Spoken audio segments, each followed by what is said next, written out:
திண்டி மாநகர பக்தோடி பெருமக்களே, தைப்பூச தீர்த்தவாரியை முன்னிட்டு திண்டுக்கல்லில்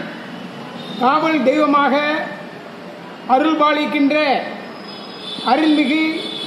கோட்டை மாரியம்மன் திருக்கோயிலில் வருகின்ற 11/2/2025 செவ்வாய்க்கிழமை காலை 7:30 மணி அளவில் வேண்டுவோருக்கு வேண்டுவரம் தரும் வெள்ளை விநாயகப் பெருமானும், கேட்டவருக்கு கேட்டவரம் தரும் நன்மை தரும் விநாயகப் பெருமானும் அத்திருக்கோயிலில் அருள்பாலித்து வந்து கொண்டிருக்கின்ற சமயபுரத்தாலும்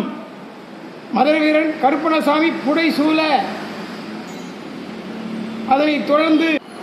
நன்மை தரும் விநாயகர் திருக்கோயில் அருள்பாலித்து வந்து கொண்டிருக்கின்ற அருள்மிகு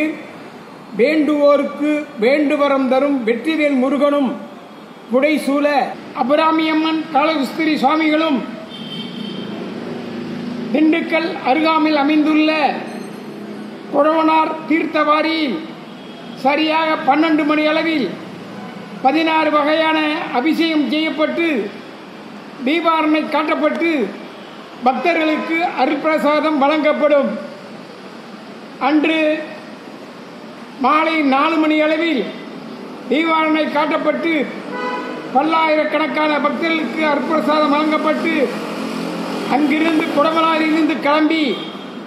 முருகபவன் வழியாக வாணிவிலாஸ்மேடு நன்மை தரும் விநாயகர் திருக்கோயில் வழியாக வெள்ளை விநாயகர் கோயில் அரிசிக்கார திரு அருள்மிகு கோட்டை மாரியம்மன் திருக்கோயில் அடைய இருப்பதால் பக்தர்கள் அனைவரும் கலந்து கொண்டு அத்துணை தெய்வங்களுடைய திருவருளை பெறுமாறு வேண்டி விரும்பி கேட்டுக்கொள்கிறோம். இங்கனம் அருள்மிகு கோட்டை மாரியம்மன் திருக்கோயில் பரம்பரை அறங்காவலர்கள். நன்றி, வணக்கம்.